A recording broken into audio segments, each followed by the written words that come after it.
Society Matters.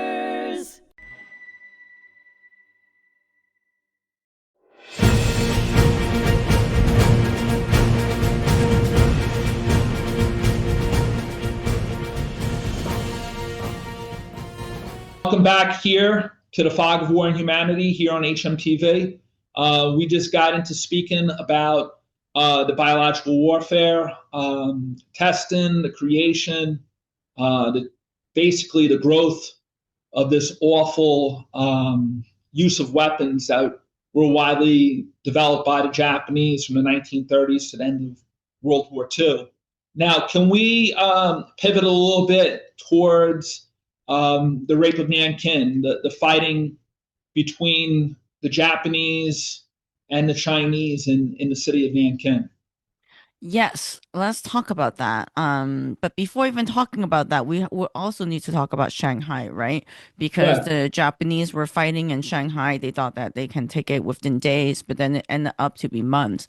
And so a lot of the Japanese brutality that you saw in Nanking was because of the frustration that they had experienced in Shanghai, and they wanted some kind of payback time. And what's also very interesting is when I was looking into the Shanghai as well, I realized that there was a big Jewish community there in Shanghai at the time, and they had an international international zone and whatnot. And then I started looking into like the Jewish influence as well in Shanghai, and they had built Sassoon family had built this Peace Hotel. I don't know if you know about this Peace Hotel in Shanghai. It's No. yeah, it was built by the Sassoon family. And then I looked into why there were so many Jewish people at the time, and because Shanghai was basically one of the location where when you were experiencing the Holocaust, um, it, they were allowing people to go in visa free, and one of the Chinese ambassador uh, diplomat Ho was basically stamping all these stamps for people to also get out of Europe at the time, and that's why when you Where look, was he located in Europe? Was he in Germany or Poland or I where was he located? I think he was located in Vienna In at the Vienna, time. Austria. Yeah, and so that's why, and he was there from like 1938 to 1940, right after the Nazi annexation of Austria, in March 1938. And so he just opened the door for all the Jewish people who needed an exit visa from the Gestapo. And so I thought that was like really interesting when I was looking into Shanghai, about what had happened there. And so now when you see the Shanghai Bund, you see like a lot of like Western influence architecture, but that was also because of a lot of it was because of the Jewish like contribution to Shanghai, and which I thought was very interesting, and I have to bring it up on the Holocaust TV. That we're doing today because I just thought that there was so many like, you know, angle to like this World War II, and not a lot of people know about the Jewish Chinese cooperation. But back to the Rape of Nanking, Well, what like was the you get into two interesting things. One, you talk about Shanghai, where the Chinese kind of doled out some very, very heavy casualties on the Japanese, and they were angered as a result. The right? one thing with the Japanese military, they always kind of gave themselves timetables, and they only had so many resources. That's why when you look at like the Bataan Death March, they take it out on the Americans. Americans were eating bark off of trees and still fighting, and the Bataan Death March itself, they were chopping off the heads of Americans on that, on that Right. march. They couldn't stop. They couldn't drink water. And what the Japanese soldiers were doing was they were actually forcing Americans to walk, and with no food, no water, no care of any kind, they were subbing in fresh Japanese soldiers at certain points. So they were giving their guys rest. And then newer soldiers would come in, and then they would yell and scream at Americans for being slow or going into water where caribou was drinking because they were dying of thirst. So Right. the Japanese had that, what do you call it, spitefulness in terms of their own schedules. And then they go to Nanking, and they're not only looking to fight, but they're looking to exert a certain blood toll, right? In terms of, Yes, and they were also, it's so interesting that you bring up Bataan Death March because they were also punishing people, the Filipinos who were giving the Americans water. During the march, they would then pull out the Filipinos who were giving, food and water to the people and then just behead them and behead the people who were also trying to get water as well, which is also very interesting. And I think it really stemmed from the brutality of what that time and age was. And now going back to Rape of Nanking, those people were fighting in the Battle of Shanghai for like months and in 1937, and they were just exhausted, they were getting frustrated, and so then they went into Rape of Nanking and started the brutality in the whole city.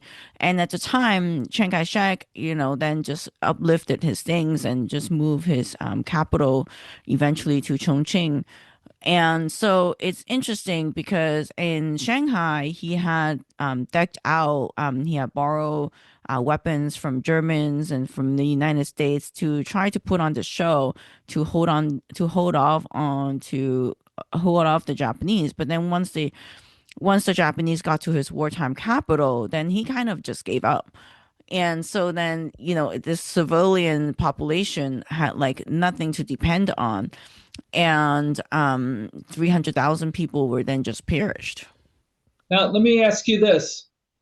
The Japanese come in right away. You kill that amount of people. The killings must have started almost right away, right? I would imagine there was probably Yes. no floods. Yes, also just on the way of, on the way Well. from Shanghai to Nanjing, they were already killing. And there were also this contest called 100 men contest. They were beheading men. Yeah, The two Jap I've seen those pictures before where the Japanese soldiers were taking live Chinese prisoners, and they were bayoneting them, and they had the prizes in the paper and stuff like that of who killed how many on right. a particular day, and it just Yes. the And they were Japanese were waving and cheering and everything as this and they was. were also like publicizing this on their Japanese newspaper, right?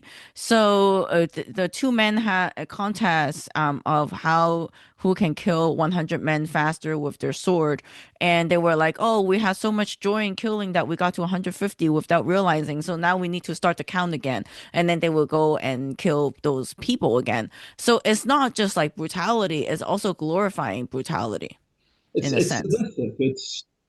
They meant to do this here, and you got to believe some of it was planned out as well. The Right. senior officers allowing this to happen, where the senior officers are supposed to step in and say, "We're not doing this," where they allowed it, they glorified it. Right. Exactly. Did any of these officers after the war were they put on trial? I know you had the Manila War Crimes trial. The United Nations is getting established at this time. Did any of these men from the Nanking murders get brought Yes. to justice? Yes, they were brought to justice. But even after they were brought to justice, they're enshrined in the Yasukuni Shrine. And today you see a lot of like Korean headlines and the Chinese headlines talking about Yasukuni Shrine because the Class A and Class B, I mean, all of the war criminals are really enshrined there. So imagine if Germany had enshrined Hitler, right? Yeah, How, Nazism is illegal in Germany. It's right. I had a student, and we were going over the Holocaust in class. She was a German foreign exchange student, and I said, "Listen, if you don't feel comfortable about this, I'll give you a pass to the library." She goes, "No, I know what my people did was wrong." And as a young girl, I went to two camps. I went to Dachau and Sachsenhausen. So actually, we were told we had to go see the concentration camps and learn about them. And this is Right. that But we the Japanese attitude is totally different. In fact, totally you know, it's crazy because now they have a prime minister. I don't know if I'm allowed to talk about this on your podcast, but nowadays they have this Japanese prime minister who was working for Shinzo Abe, you know, at the time, and she's always been like on the right and very much of a war hawk. And she frequently visits the Yasukuni Shrine. And Shinzo Abe, who was the prime minister like, you know, 10 years ago, he was actually the descendant of Kishi Nobusuke, who was the wartime economic architect of Manchuria, where they enslaved 4 million Chinese people to work on these forced laboring camps. And then Eisenhower and the CIA gave him funding to go from class A war criminal to becoming the prime minister of Japan, which is very interesting. And even today, the that woman Sanae, who's the current prime minister, she got highly endorsed by Aso, who was in the family of Aso Mining, who were also enslaving a ton of the United States allied forces to do forced labor. So why is it that Americans were enslaved by the Japanese, and then the American government is funding all these people who were involved in enslaving their people to become like politicians? You know, do you have an answer for that, Rich? Actually, this I diverge, but yeah, a lot of that was the Cold War, and it's like strange bedfellows, you know. And it was one of those things where we allowed people in this country, as long as they weren't communists, and then their records started coming out after the fact, years later, and they were living here for a long, long time with a very, very checkered past, to say the best way to say it. Now, let me ask you this. I read this name years ago, and I'm pretty sure I got the name correct. His name was Ricardo Clement. He was a German diplomat, and he wrote a report about Nanking, and he sent it back to his government. He said, I can't believe our Japanese friend is acting in this manner. And then he got recalled. The German Foreign Office didn't want to hear anything about this. He got recalled. I'm not sure if I got the name correct because I read it so long ago. I think Um, there was also a guy named John Rabe. I don't know if we're talking about like the same circle of people. And John Rabe was actually a Nazi in Nanking, and I think he would then serve as like the international safety zone to try to save the Chinese people from the Japanese brutality. And he was also writing home and explaining like, hey, I can't believe our Japanese friends are doing this. And then he was recording pictures and whatnot, and he had a whole diary where he was documenting the Japanese atrocities as well. So even not, I mean, the Japanese brutality was so bad that even Nazis were shocked.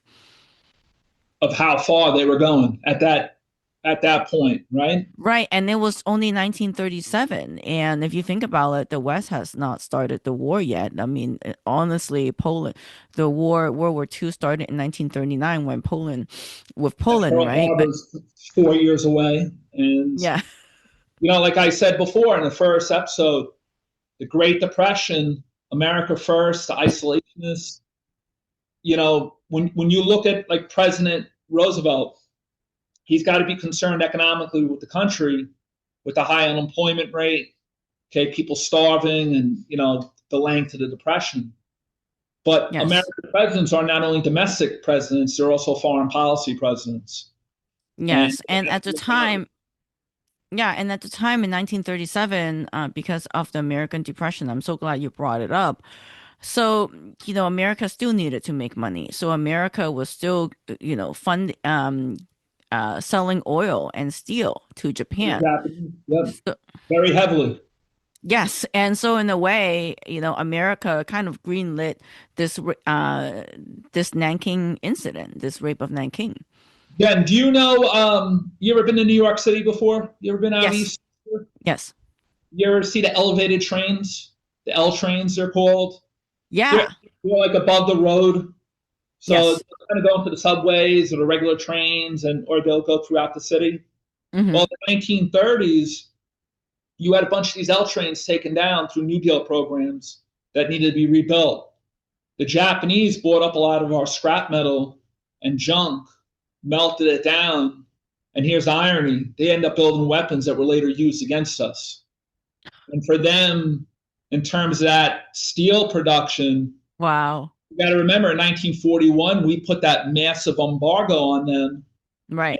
And we hoped, because we said, Secretary of State Cordell Hull said, all right, you got to get out of China and you got to get out of French Indochina. And the Japanese Yes. said, we're not doing that. And then right away, they kind of greenlit the Pearl Harbor, you know, attack. And then in late November, right around this time, right, their ships were at sea, undetected, 200 miles off the coast of Hawaii, and it was a disaster. It was a big disaster. Now let me Yeah. ask you this question here: You have you looked at the Russo-Japanese War, at the conduct of the Japanese soldiers? Right Mm-hmm. now, I could be wrong, but I've read that the Japanese soldiers Rush were was treated very nice to the Russians. better than their own government. And then World War One was much of the same. And then I guess when you get into the 1920s, the Japanese feeling was like, all right, if we're going to be respected by these Western European countries, we got to act as brutal as them or even worse to gain their respect. And then you look in the early 1930s with China, which is like almost like the launching pad for just aggression. I mean, what is your belief of why they changed? They kind of flipped from being kind and following the rules to now ripping up the rules and doing whatever they wanted. I think To it's the Russo-Japanese War. I think they did that because it's a racial thing. Because at the same time, almost around that time period, Japan took over Korea, and they were very brutal to the Koreans. And they have to do that because the Russians are the Slavs, which are like, cousins of the Anglo-Saxons. So then, in order to get respected by the West, they have to treat it humanely. But then when they get to Asia, I don't think they were, because I think Japanese had then convinced themselves that they're the Aryans of the West, and so then they now need to treat their inferior races in this kind of manner. The brutality of it. That's what I have come to a conclusion of. What do you think? I think that there was always that competition. And then once you start going into the 20s, and then the Japanese realize, well, these countries just fought a brutal war in Europe. They want no part of fighting. The United States is upset that we had to break our foreign policy neutrality. Um, you look at, we gave a lot of money to the Europeans where they didn't pay us back, especially through the Dawes Plan. And then in the 1930s, remember the stock market crash hits America first, and it takes about a year and a half before it goes global. And then things just deteriorate so much here that we know things are bad overseas, but it might as well be on another planet where Americans are saying, okay, we don't have enough food here, we don't have enough jobs, we don't have enough money. They're stopping ships coming in, bringing in immigrants from other countries. It's just a very tough time economically that I Yeah. really believe that gave the Japanese and then later the Germans cover to almost do what they wanted. Remember, the League of Nations was a great idea, right? But it had no authority. It was very weak. I mean, Yeah. there was no, in the 1930s, you had the Italians using chemical weapons against the Ethiopians. And Haile Selassie goes to the League of Nations and says all these things. Well, what do? They just condemn the Italians. There was nothing behind it. At least the UN. And And it's very interesting that you talk about the League of Nations because, yeah, Teddy Roosevelt had kind of greenlit given Japanese the green light to take over Korea and said, okay, you're going to stop in China, right? But then so then Teddy Roosevelt was not president for like by 1931. And by 1931, Japan taken over Manchuria. And then the League of Nations said, okay, we're not going to recognize Manchukuo. But then if you have looked into Japanese action in Asia, you have thought by the time that Teddy Roosevelt, negotiated for them to take over Korea, they could have seen that coming. So in 1931, when Stimson Doctrine said, okay, you cannot take over we're not going to recognize Manchukuo and whatnot, it's kind of like then they're doing a 180 from what they were doing in the early 1900s too. I'm glad you bring up Roosevelt, because where we are, we're only about maybe 15, 20 minutes away from Sagamore Hill, which was Roosevelt's house here on Long Island. And they always call that like the summer White House, right? Washington, D.C. in the summertime is not a great place to be. Very hot and humid. The water wasn't really great down there. So Roosevelt would come up here, and he was surrounded by water. So like the first telephone lines in America, some of them went to down below his home where the police station was, and they bring messages up to him and so on. Well, he had the Russian and Japanese delegates in his home, and this is how he settled the peace. He would sit down with them, and he'd say, all right, you got to work on this today, you got to work on that. He'd go outside and cut and split firewood.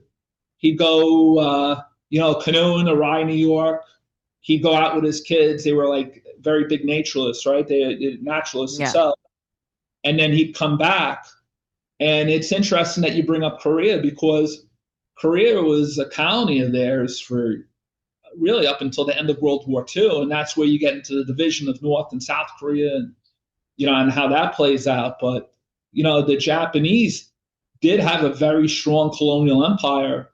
And and you know that Roosevelt was the one who brought the Japanese to fundraise at Wall Street for the Russo-Japanese War.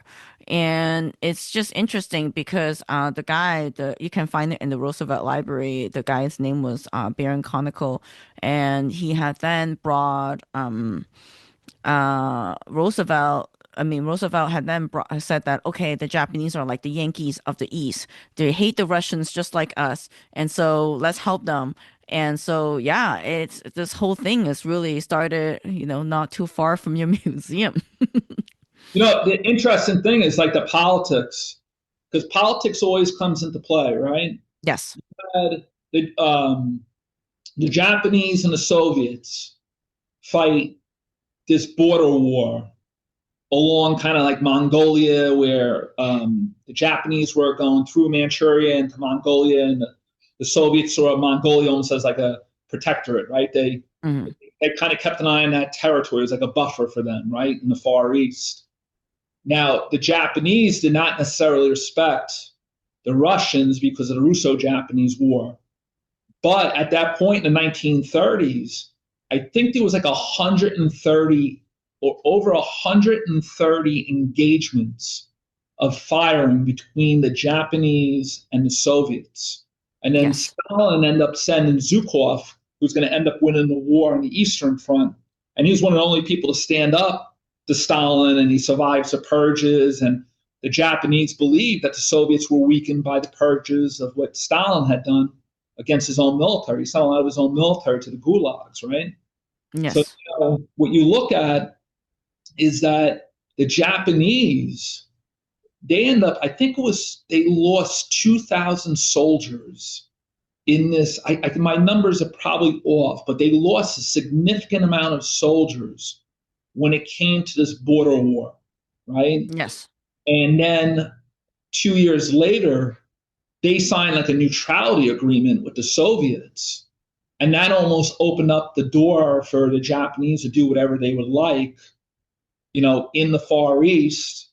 But Japan does not attack the Far Eastern flank of the Soviet Union once World War II starts, right? Or actually, right after that, in terms of Operation Barbarossa in 1941, when the Germans invade the Soviet Union. And they always thought that the Japanese, they recalled that the Soviets were not to be taken lightly. And at that point, that was probably one of the few countries outside of the United States with our Navy that, you know, the the Japanese actually had a higher like view of. You understand what I'm saying? So Yes, and it's interesting because one can argue that Operation August Storm was really what got the Japanese to surrender because the Soviets were then coming in hot and strong. yeah, And yeah, and then and they that was a thought, mistake on Roosevelt's part at Yalta, but he wanted the war to come to an end. And then Truman, at Potsdam is told about the Trinity with the nuclear bomb. And even at that point, 9 out of 10 Germans were killed by the Soviets, but 9 out of 10 Japanese were killed by the Americans. And we were fighting that two-front war. And it was a huge mistake kind of allow that at the end of the war. But maybe that's something that we can get into next time. Maybe we can get into like with the comfort women. We could talk yes. about the Axis powers. We And we could can, yeah, and can we talk about the USS Panay incident as well? I think that's like really interesting because it shows that Americans were really involved with the why rape don't of, why don't we talk about that briefly now? Because that ties into Nanking, right? The USS yes, Panay. They went in there. They tried to get yeah, Americans and Westerners out. They also had 3 ships from Standard Oil, and the yes, Japanese continually bombed an American neutral ship that was it was with an American writing on it, with an yeah American flag. it was an American ship. Now what have you learned about that situation? I have learned that, US has been very involved in even before they were involved. And this is kind of like a forgotten naval incident because of Pearl Harbor getting all the attention, right? But in terms of diplomacy too, it's That was interesting because 1937, right? That yes, that was that kind of saw that the handwriting was on the wall that we're dealing with yes. this aggressive power. And 3 American sailors were killed right away, and then the ship, like you said, that was with the Standard Oil was then sunk. And what's interesting is that the Japanese diplomats then just apologized, and then kept apologizing, but then they kept bombing, and then they kept apologizing, and then they kept attacking, and then at the end of the day, then they pay like a reparation. But yes, like you said, that's really writing on the wall about the Japanese way of warfare. They paid $2 million. They had one of the captains of one of the Standard Oil ships, which that was Rockefeller, right? Rockefeller had owned that Yes, huge company. Um, they were in the water, the Yangtze River, and the Japanese continued to strafe over the people swimming ashore, yes, and kept on going and going and going. And then they gave the $2 million, and they felt as though, all right, the matter was closed. And once again, the depression comes in because now it's on the back burner, and people are like, well, is it really worth getting involved in a war in the middle of China against the Japanese? And these things just don't happen overnight. Pearl Harbor doesn't happen overnight. no, It's you're dealing with a power that was a war hardened power throughout the entire 1930s. That was no different than the Nazis getting involved with the Spanish Civil War and sending Condor units there and getting their feet wet fighting. And we're handing out rakes and shovels during the Civilian Conservation Corps, the New Deal. And, yeah. sometimes economics could really play big into foreign policy and how a country responds. Um, Yes, exactly. but And I Jen, think, mhm. okay? I'm sorry. You want to finish?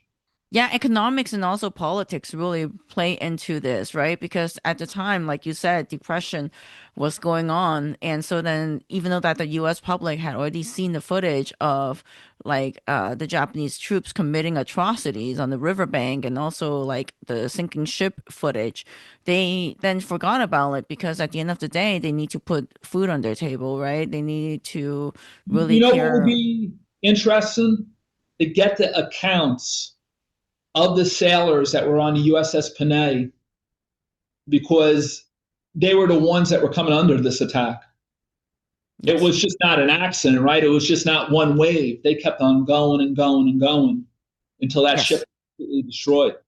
And Yes. that would be interesting to see what was written because one thing about the military, they always sit down and they always analyze, all right, what occurred, and it's usually more than one source or one account, right? So, Mhm. but Jen, thank you very much for coming here today. I know it's bright and early over in California.